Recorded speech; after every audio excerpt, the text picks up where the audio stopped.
Peace, peace, peace to y'all, man. Peace to the planet Earth. Glad to have y'all all. As I'm reading those, don't mind us. This is live. This is the Life Unit, formerly the 100 TV, currently a 501c3, dedicated to educating and empowering people in need, but always sticking to the script when it comes to connecting people to advocates, activists, nonprofit, other organizations, etc. Tonight, specifically, we'll have returning guests, SIP, Sistas in Prison Reform, to talk about Lobby Day. For any of our viewers that might be outside of Commonwealth of Virginia, we know that Lobby Day is specifically about Commonwealth of Virginia, but it's not. It reflects basically an overtone or undertone of what's going on throughout the country.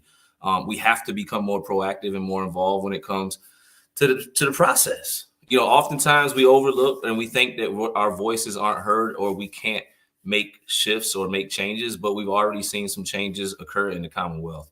I'm down here in Georgia, and I'll continue to say that they kind of are the blueprint to a lot of what's going on. And today, again, we'll have some people specifically speaking about Lobby Day and why it's important to get involved. Our guests from the Sistas in Prison Reform, I want to take time just to introduce them, even though they've been up here before, not in any specific order. But our first is Miss Juanita Belton, one of the members. She's joined the fight to change criminal justice system in 2019. I guess the reason that I'm kind of going through their bios, and I know them a little bit, but it's basically her best friend at 18 was incarcerated. That was the purpose that she got involved. And I wanted to speak to that because a lot of times people are like, well, why is this person involved? What's the backstory? What's the purpose? And here we go. Also, she's a graduate from Clark Atlanta University. Hey, shout out to A-Town, shout out to Clark Atlanta, with a bachelor's in biology. Boston University with a master's in public health, concentrating in maternal and child health care. Salute to that. Salute to anybody, any of our people that are involved in healthcare right now in any way. And Massachusetts College of Pharmacy and Health Sciences with a master's in physician assistant studies. And she is a physician assistant specializing in a word I cannot say, gastroenterology with a subspecialty. She's extremely smart, y'all. That's what I'm gonna say, because I can't even speak to that point. But they said I don't have to break it all the way down. But somebody that's definitely out there doing good things. Our next guest is Miss Pauletra James. Pauletra James has always had an interest for criminal justice. Growing up, she has always been intrigued by any show that involved criminology, whether it was forensics or investigative. And she really became engrossed with the criminal system of Virginia when her son was arrested in 2014. Shout out to the mothers of the sons that are supporting those that are incarcerated. Shout out to my mother. While dealing with the sentence of her son, he introduced her to her husband in 2016. Shout out to the spouses often overlooked. Shout out to my wife. I'm got to shout it out. All things I can definitely relate to. After studying her husband's case, she saw that there were mistakes and mishaps, and she really took an interest to become an advocate of criminal justice reform. Salute to her. She's seen holes. She's seen gaps. She's seen places that we needed to be involved and step up into.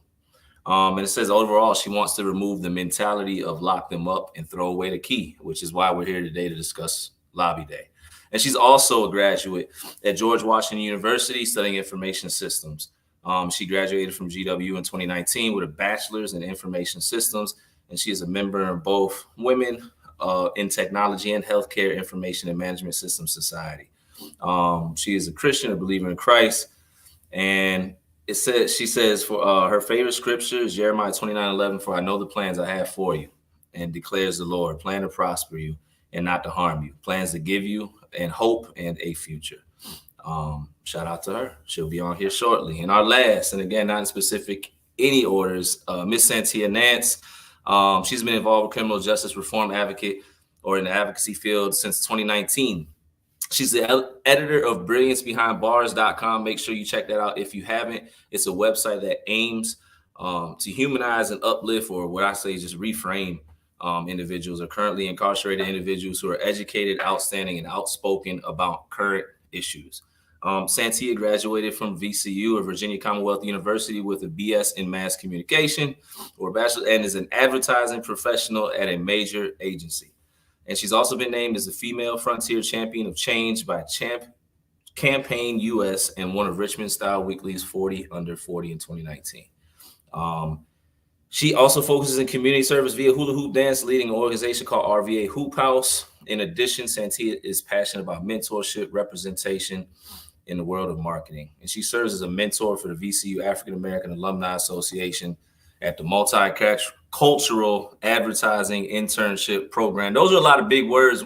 Hey, I'm bringing everybody up here. Y'all, listen, I can't. We're here to talk about Lobby Day. Thank goodness we're not here to talk about any of that stuff. But I wanted people to know what you guys do outside of this, because I think sometimes people overlook the fact. I continue to say that a lot of our advocates, this is not what we do 24/7. We have a whole nother life or lives outside of this, and all of you guys are professionals. Salute to you in places that are needed, and then you're taking your other time, outside of that, to do things like we're here to do today, which is discuss Lobby Day. So without further ado, let's talk about it. Why are we here today? What is Lobby Day for anybody that may not know? And why is it important? So I'll go. I'll jump in. So Lobby Day is a chance for individuals who have loved ones inside, who are impacted people, who care about prison reform, to come and talk to lawmakers about why they should care about prison reform. It's a time to share your story. It's a time to talk about what's important, the issues. It's a time to meet people, let them see your face. When when you have a lot of people that might not be able to get down to the Capitol on any other given day, this is a moment to be amongst people, their peers, to do such things, and you get support that day. There's a leader that takes you there. So sometimes people may not want to say anything; they might just want to watch, and so there's support in that way. So that's basically what Lobby Day is. It's a moment to share your stories. It's a moment to speak with legislators. It's a moment to talk about the issues and why they are important and why they should care about them. Who is it for the individual that thinks they can't be heard, or their story shouldn't be heard? Why is it important to bring what you survived or what you've been through to obviously you just spoke to it, but for instance, I got two buddies right now. They don't want to do a video. I'm about to put their name on blast because I said I was going to do it, but I'm not going to do it. But one of my brothers, he's got a more serious offense. He did 22 years. He's home now, but he's like, I don't necessarily want to use my story because they may look at it as them letting out somebody that didn't deserve to be out, didn't deserve a second chance. What do you say to somebody like that? Or do you think, that's even a concern at this point?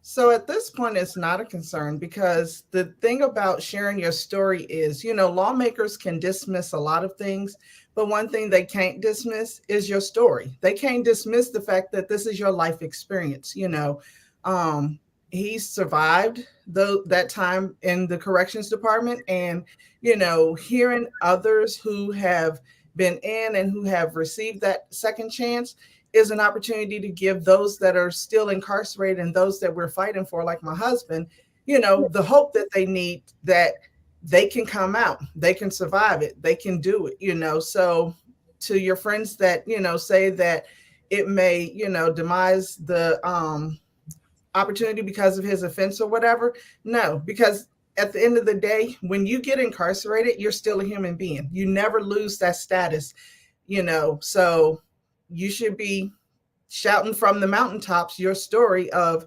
what you survived. So no excuses for my fellow returning citizens, etc. Thank you for speaking to that point. I said something similar, but you said it way better than me. Tell your story. You're here. There's successes. There's a reason you're here. You're not still in there. You were given a second chance. You didn't go back. So Can again, I just add to that? Yes, of course. The other part of it is you earned your release. I mean, it is what it is. You earned this release. And I know people get survivor's remorse because you're out and you're like, my brothers and sisters are still inside.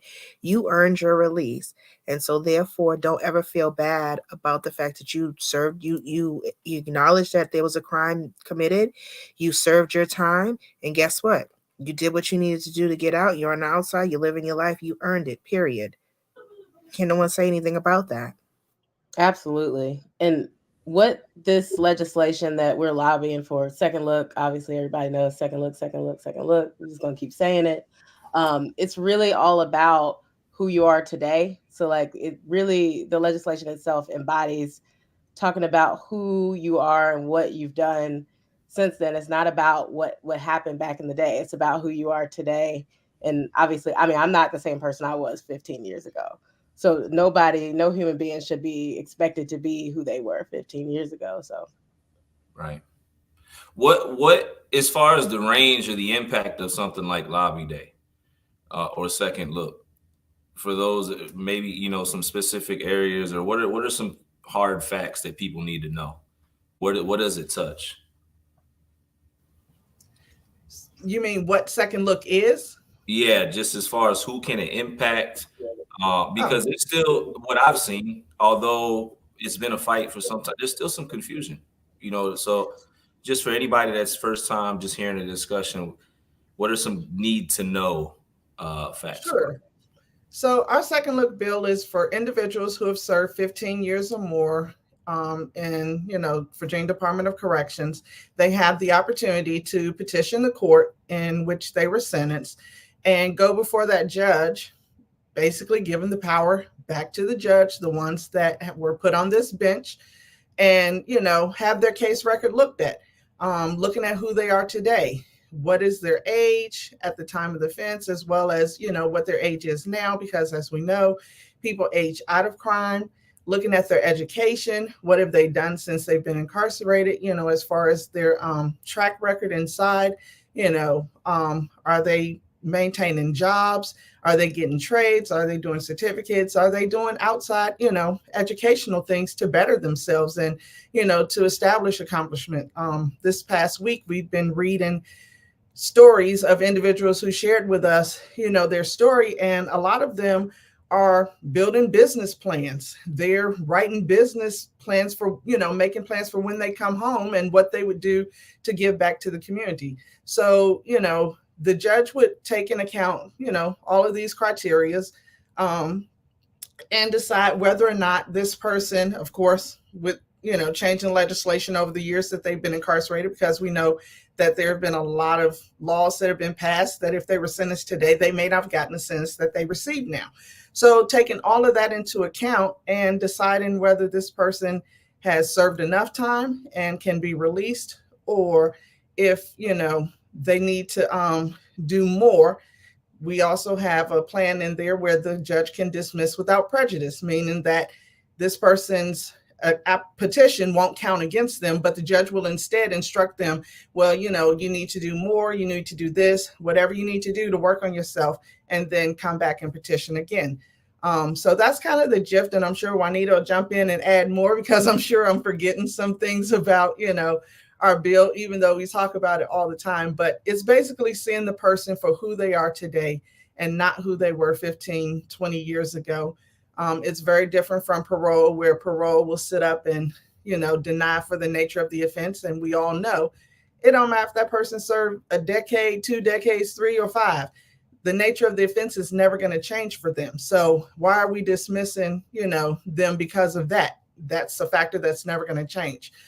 The victims will also have an opportunity, as with parole, to provide a statement, but it will not weigh heavy on that judge's decision.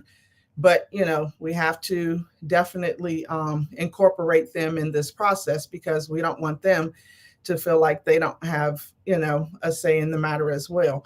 But we want them to just be seen for who they are today. What, I guess, for anybody that may be on the opposite side of the aisle, what is because it's important that we have dialogue with them. That's how good things occur. We need people that look at things differently to eventually come together to a common place. what is something you would say to somebody that says, hey, I don't think second chances or a second look or lobby day, I'm not for any of this. And I'm for tougher crime. What's the message to anybody that may feel that way? Yeah, I feel like there's a lot of things people can say, but what's cool about this bill and what's interesting about this bill is we really tried to work out the kinks of what people would say on the other side of the aisle. So like one of the big ones was inundating the courts. Like we don't want a bunch of petitions from everybody on the inside just throwing it to the courts. And we were like, well, people can only submit 2 times. So you would basically take the time after the 15 years that you feel like, okay, this is it. Like I'm really ready. I have all my programs done. My case plan is done. I've gotten my GED. I've done this, that, and that. Now I'm going to drop my petition.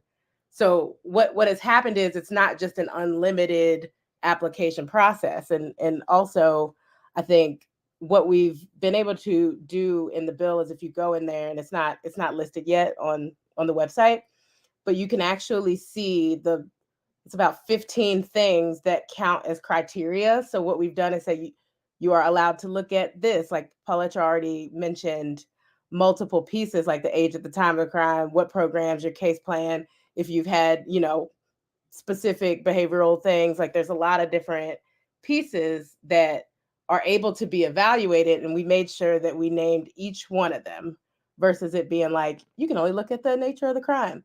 Also, I'll say that one of the things we wanted to make sure that we were doing was having that 15-year part also is something that people say. So obviously we'd be like, you can apply after 5 years, you can apply after 10 years, but putting it at the 15 is a nice way to tell people, okay, 15 years, like if somebody has had that much time, like what else can they do? You know what I'm saying? So I do think that what we've done is try to craft a piece of legislation that addresses those kinds of issues on the other side of the aisle. To add to that, the other part of it, and it has to do with what your friend, what he felt earlier, telling stories. So the reality of it is that all legislators are not, like people, not everybody is going to get on board. Like it's just life. It just is what it is. There's going to be some people that we are not going to be able to convince. However, the people that are on the other side, they may be convinced by stories, meeting someone, convincing them to go. Like we encourage lawmakers to go and visit prisons and get to know people, and not for tours, like when they go, they tell the prison they're coming, and so the tour paints the walls and they get the trees trimmed and everything. No, make visits that you don't announce, and ask for people, ask to talk to people that are incarcerated. That's how one of I call her my mom now. She's a lawmaker, but that's how she got involved in criminal justice reform. And she is a huge advocate now. She actually went to visit all of our loved ones in prison and brought other lawmakers with her. That's the other thing. So that when they're making these laws or they're saying all these, disparaging comments about people that are incarcerated, they can't anymore because they've gone and they've met people and they've listened to people's stories, and they get a change of heart and a change of mind. So I think that that's another piece that's always important that people don't think matters, but it actually does matter. Yeah. Humanizing it in any opportunity is always key. And I think for me, it's frustrating when certain individuals say, I don't even want to have the discussion with somebody on the opposite. You have to. There's something in your situation or dealing with your loved one or what that they can relate to, whether directly or indirectly. If it's not them, then it's their best friend's son or so. There's something going on that through conversation you can find commonalities. So I love that. And then also what I heard for anybody, basically for me, what Santia was speaking on is while I was incarcerated, I remember watching guys go after year after year after year for parole and being charged free 10, 15. Sometimes I knew one guy, he was down 20 years, unique, never got into a fight, nothing. Always turned down, denied. Why? Nature of offense. Or I think that's how it's stated. Doesn't change. And then also what Santia was saying, for anybody that may come that wasn't in support of this, it's not easy. Okay, you do have to check certain boxes off. You have to show proof of good behavior, show proof of you're educating, whatever it is, and length of time. And I think it's key for the individual that says, "Hey, 15 years is too long." We're talking about individuals that were given life sentences, that are given 40 years, 50 years, 60 years. 15, you may not understand it, but coming from somebody that was sentenced to 144 and did 17, came home and never looked back, I'm grateful. And then when I think about recidivism, so I can be quiet again, those that often don't recidivate and go back are the ones that have done a longer amount of time. So I just see nothing but good for me with how it was developed. You just hit it on the nail. That's the other thing we like to talk about. We always like to talk about statistics and point to people where they can find studies. We always say, like, people actually do studies on this. Like, it's not being pulled out of the air to say that, like, the longer someone's incarcerated, the less likely they are to recommit crimes when they get out, because they grow out of it. And we say, go to the Marshall Project, go to the Sentencing Project, and look these studies up. It's actually been studied. Like, this is an actual thing. We're not going off of emotion. So we definitely have those conversations as well. And you're right. You have to be able to talk with other people on the other side. That's how we have to get our bill passed. Like, Republicans and Democrats have to be okay with this bill and approve it for us to pass it. It can't be one-sided. So people do have to get used to talking to people who oppose the bill, because the key here is education.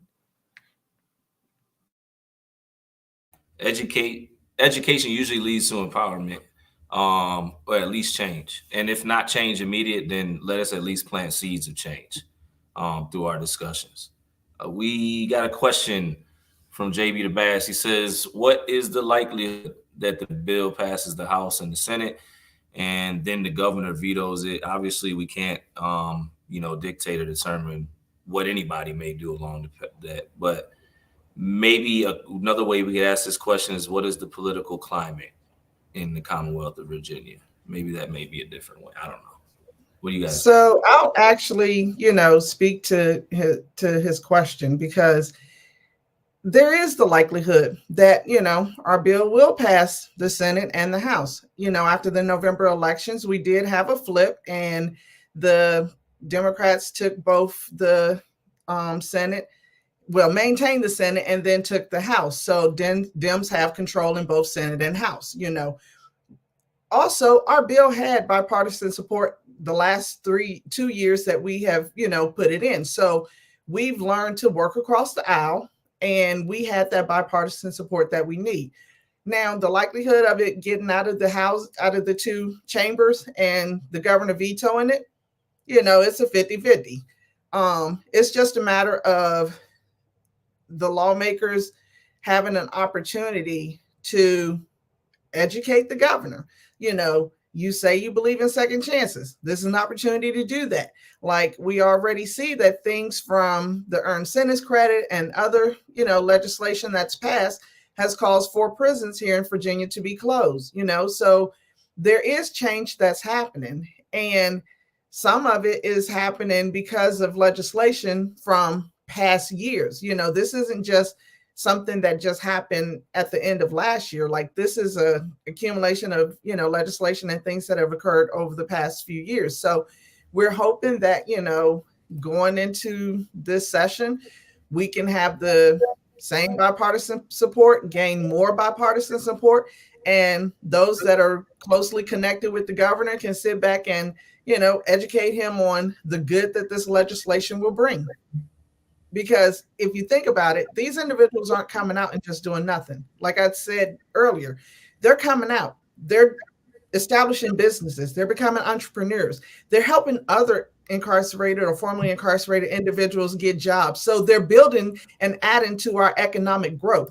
Isn't that what what your statue is? Like, isn't that what your platform is and what you have been talking about lately? So if you want to build that economic platform and that economic status here in Virginia, the best thing to do is allow these individuals to come out and help give to that, help give back to the community that they hurt from their, the things that they have done. Like, let them show you that we're rehabilitated. Your Department of Corrections, they did their job. They earned their money. Now stand on what that is. And I think also you just spoke to something, Pauletra. I like to look at like the in between. I don't know, like the stuff that binds everything together, the stuff that we don't think about.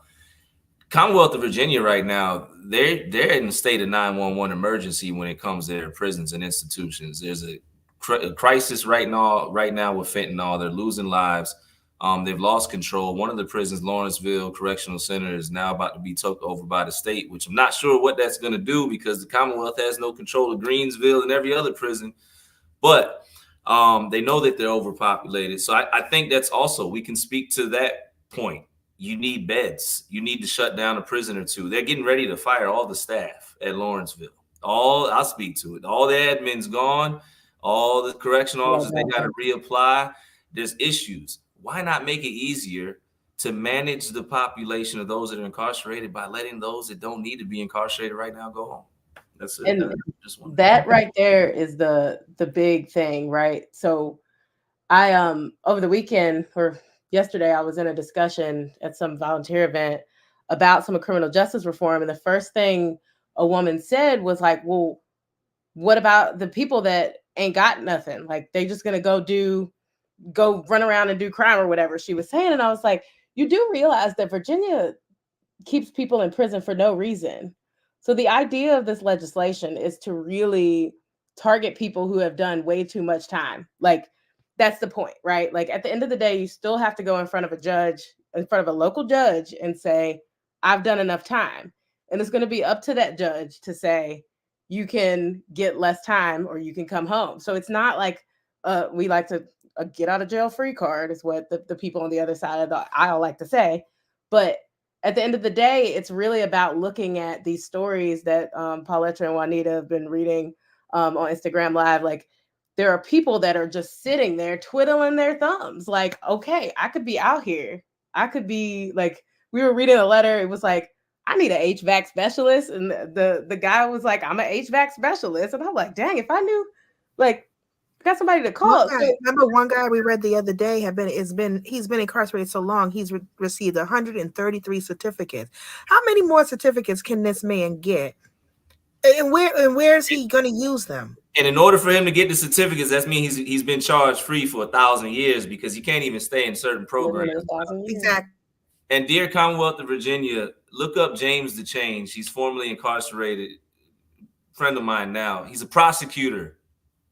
Okay, so when we come home, we don't just stay on our side of the aisle. James DeChange, look him up. We might come to that side and do some work over there. Never mind.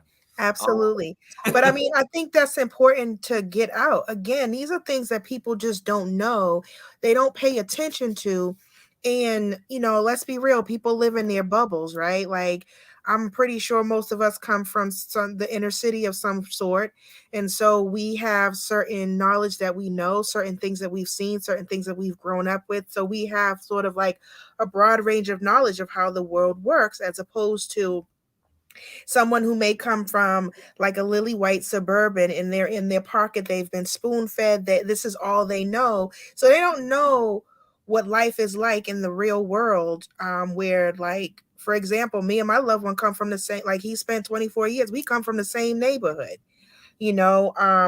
just different things obviously happen, but we come from the same. I've seen the same thing. So, we got to keep in mind, again, educating, talking to people, because if they only stay in their bubble, they're not going to know anything else. And some people actually want to stay in their bubble because then they don't have to deal with the things that are actually going on. And that's the problem with a lot of lawmakers. A lot of the things that they say and that I've noticed is it's coming from emotion. It's coming from alternative facts that they make up in their heads. It's coming from news outlets that are not always correct. And a lot of times they're not coming from the bill. We don't know when it'll be on LIS just yet, but it's coming.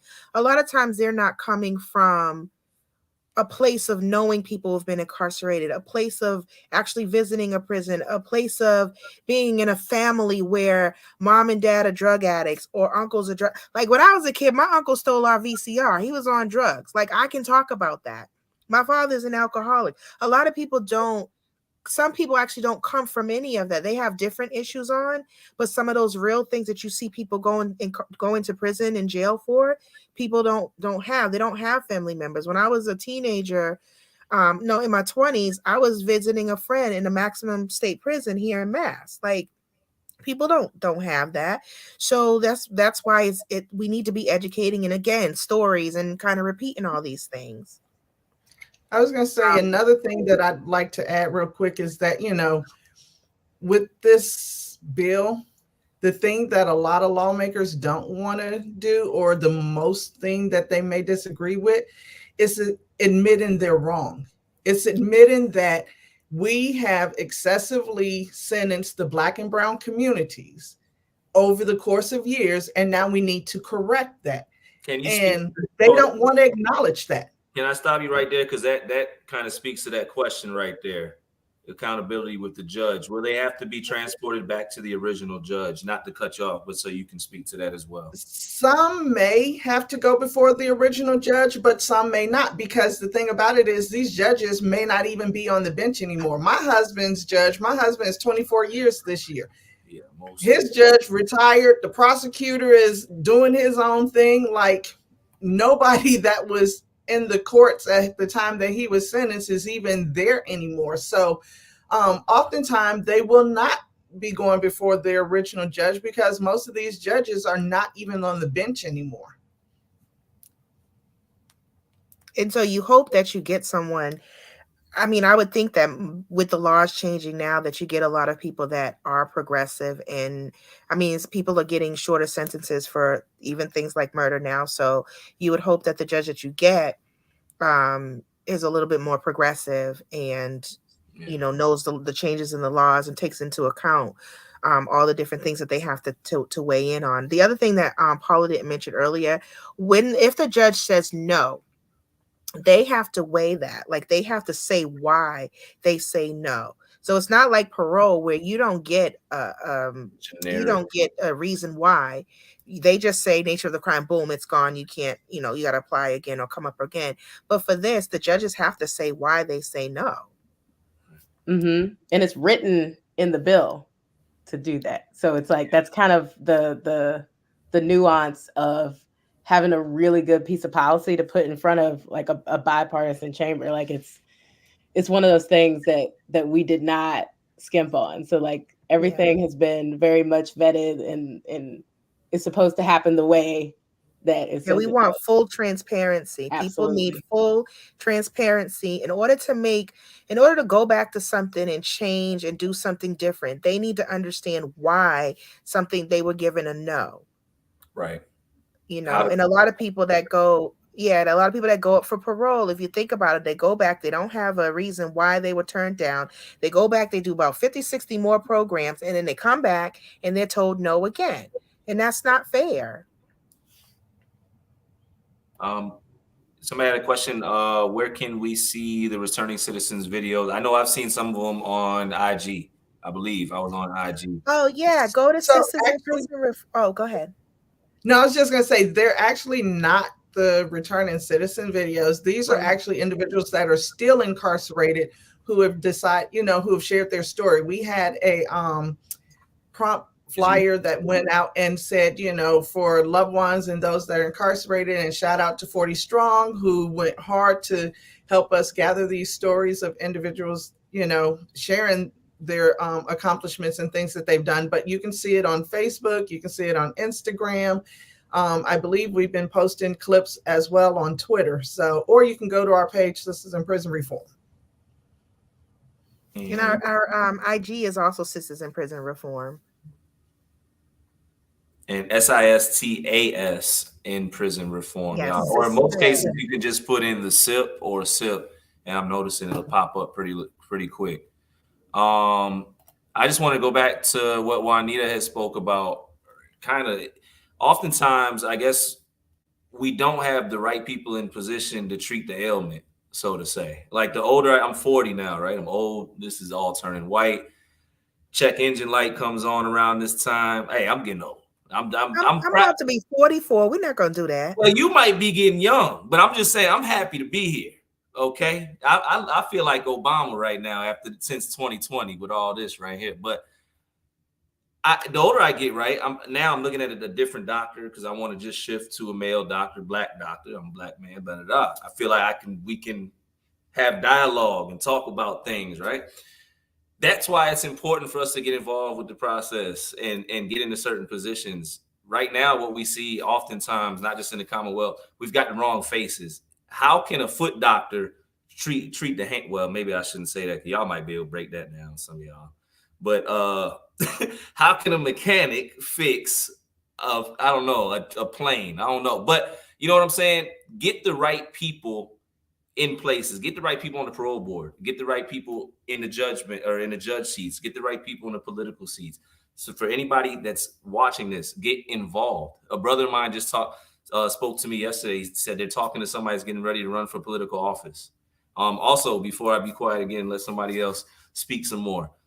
If anybody that says it's hard to get in touch with people, it's not that hard. I just made a bunch of calls on Friday, and it's a different sector. I was calling DeKalb County Police Department, all that, and then I was learned that the resource officers have their own precinct. I went down this rabbit hole, and I was just networking, and within an hour, I had like 10 new contacts. Take an hour out your week and start making phone calls and emails outside of this. Start being impactful. Get your name and your loved one's story. Don't just wait for this is amazing. Do this. Get involved with it. But you can do it. You can be doing this year round on your own account. You know, I just want to say this real quick, Chris. The thing about these lawmakers, they're people. They're not special. The only thing that makes them any different from us is their title. But the thing about their title is they wouldn't have it if it wasn't for us, the constituents that voted them into those seats. They're people. They are employed by us, So make sure that, you just reach out to them, call them, email them. General Assembly is open. You don't have to make an appointment to go down to the legislative building. You can just show up, go in, and, if they're available, meet with them, connect with them. Because the thing about it is they love to connect with you if you would just take that opportunity. And after this November election, with all the new faces we have in our Senate and our House of Delegates, go get to know them. Because what I loved about this election, it's a beautiful collection of browns. Like that melatonin is just amazing when you look at the pictures that they put out about where they're sitting and how they're sitting, and you can see the different shades and how it has changed over the years. Like if you go back and you look at that legislation, 10, 15, 20 years ago, it didn't look like it's looking today. So take advantage of that. Take advantage of the opportunity that there are people, our color, from our communities, that's sitting in those seats. Let them hear from you. It pushes them too, because a lot of times when we do have people in those places, they're outnumbered, and they need to know that they're supported by the people that they're fighting for. So that's another. There's so many different layers and why you should communicate with your public servants. Not to mention, we often overlook they're here literally to serve us. And don't take no for an answer. Like I always said when I was advocating, like you just find a back door. If the front door is closed on you, find a back door. Somebody is going to respond. You just have to keep at it because they get so many emails and so many calls. You just have to keep being persistent, and that persistence will pay off.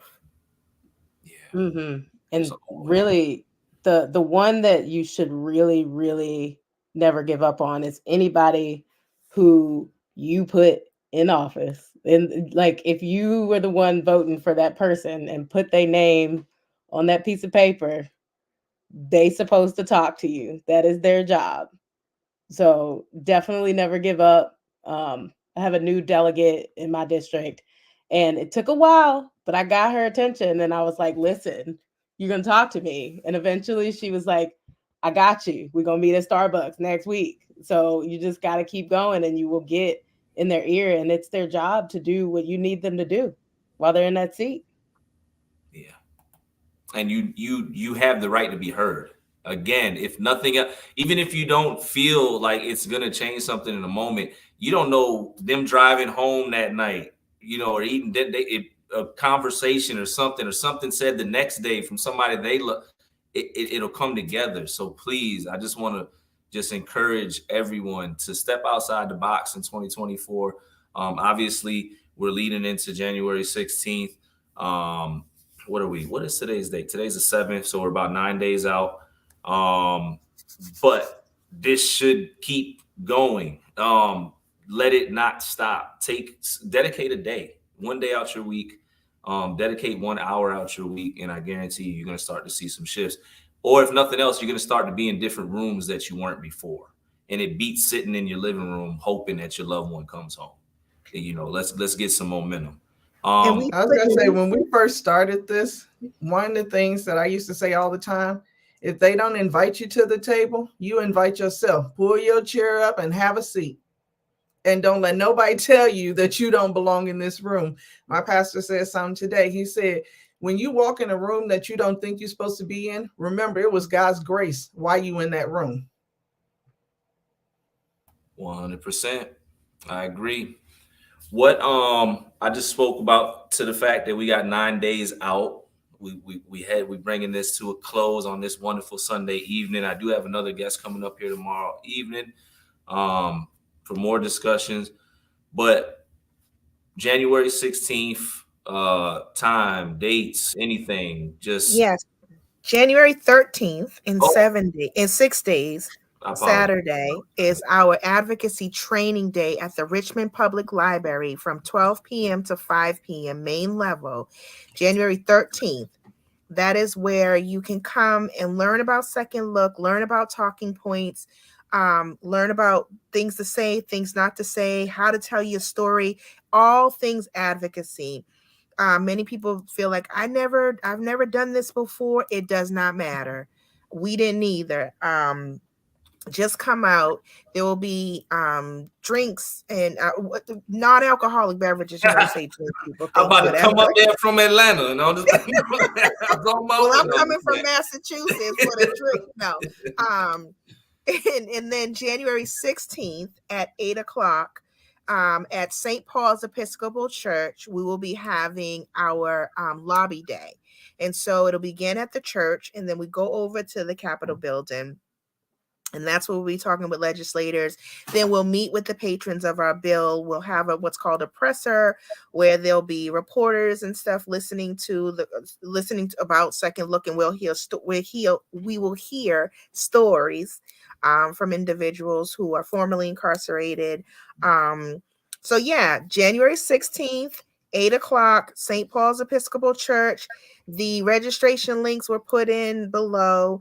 And then this Saturday, coming up at 12 p.m., Richmond Public Library main level. So far, we have 50 people, maybe 50 plus people signed up for our lobby day. We're trying to hit 75 plus. If you are in Virginia and you believe in Second Look, you have a loved one, you don't have a loved one, or you just please come. Yeah, you don't have a loved one, but you care about prison reform, please come out. If you live out of the state like I do, drive, fly. But if you can't during the session, you can actually type in commentary on the different bills, and they're working right now on virtual attendance. But we don't know just yet if they're going to allow that. But there are ways to advocate.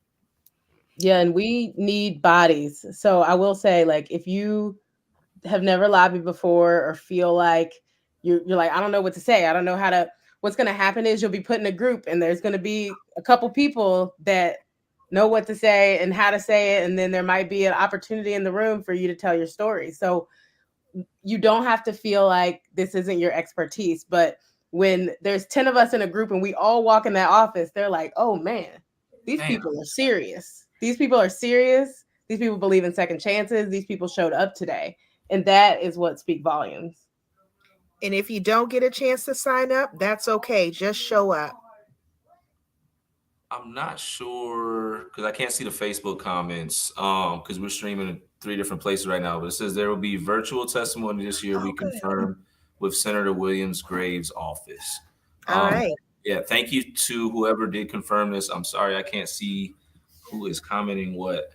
Um, I want to be there. I wish I could be there, man. Guys, get involved. If you're in Virginia, get involved. If you're there, take the drive. If you can't be there on the 16th, be there on the 13th. Go for the training, help spread the information. If you can't, the link, got the link up here. We can't copy and paste, but get the link or contact Sisters in Prison Reform, or DM me, email me, etc., and I'll make sure you guys can get the information as well. You guys got any final thoughts? Any need to knows for the people? Anything maybe not related to Lobby Day? I don't know. Paula's going to be very happy at me when I say this. And this comes from Romans. To whom much is given, much is required. So that means that all the blessings come from the work that you do. And so let's put in the work so we can get the blessings. And just remember that things don't always happen when we want them, but they happen when they're supposed to be. So sign up, be down with us, get this Lobby Day going, and keep fighting for your loved ones. And I'm going to follow behind my sister with, the scripture also tells us that faith without works is dead. That means if you want God to show up in your life, you got to give him something to work with. So you got to put in the work to get your loved one home. My husband, like I said, January 22nd will be 24 years for him. I've been fighting for him since I first met him in 2016, and I am not going to quit until he is home.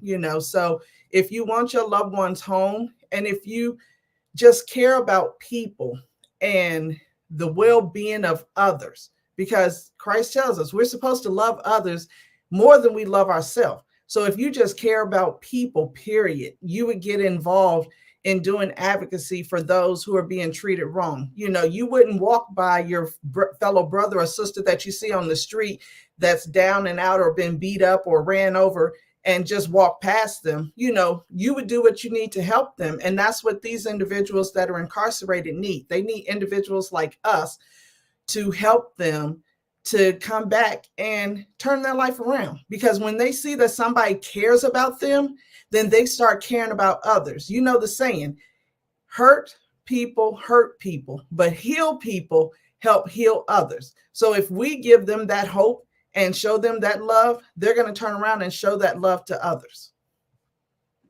Absolutely. That's the word. And I'm definitely not going to say anything related to those two, because I'm going to tell y'all my sisters be speaking.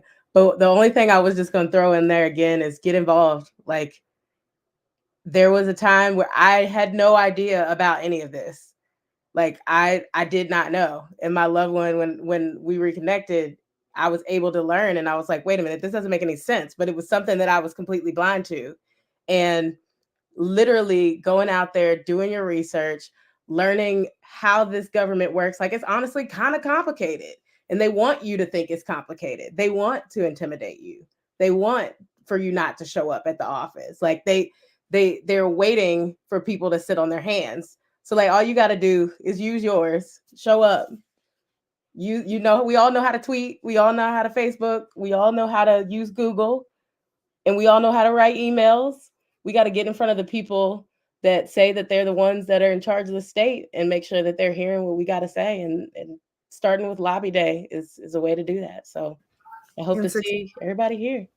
And success is possible. My loved one has been home since January of 2022 on a governor pardon. So success is possible. You just got to keep it going. Indeed. Get involved. Find your tour guides. Find your guides. If you don't know your way, we're out here and we need help. We need support. And we're not saying we're smarter or work, but we're just saying we're here. Get involved. We know that there's, louder voices out there. There's people that can cause greater impacts, and we're calling for y'all to get involved. I want to make sure I don't leave nothing out. I want to put their social media up really quick. Let me see if I can do this. I can't, because I don't know how to work computers in 2024 yet, but hey, we'll figure it out.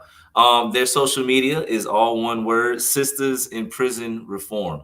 It's SISTAS In Prison Reform. That's on all platforms. You can find them anywhere. And I'm gonna close out with a scripture, man. Miss Paulette hit me with the then one Nita came through at the end too. But it's Psalms 118:6, and I think it pertains for 2024. Is the Lord is on my side, I shall not fear. What can man do to me?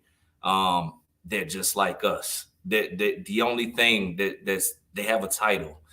We can impact their heart the same way the Lord has impacted ours. We can cause change because that's what he put in us. You know what I'm saying? Let's come together. Let's do what we called to do. You know, let's be those that cause change. And I'm gonna tell you something else too, man. To the freedom fighters and those that have been feeling tired in 2023. I don't know about y'all, but I feel a shift. I feel something different in there. I don't know what it is. I ain't one of them people, but I don't know. I'm not as tired as I was going into last year. That's just me.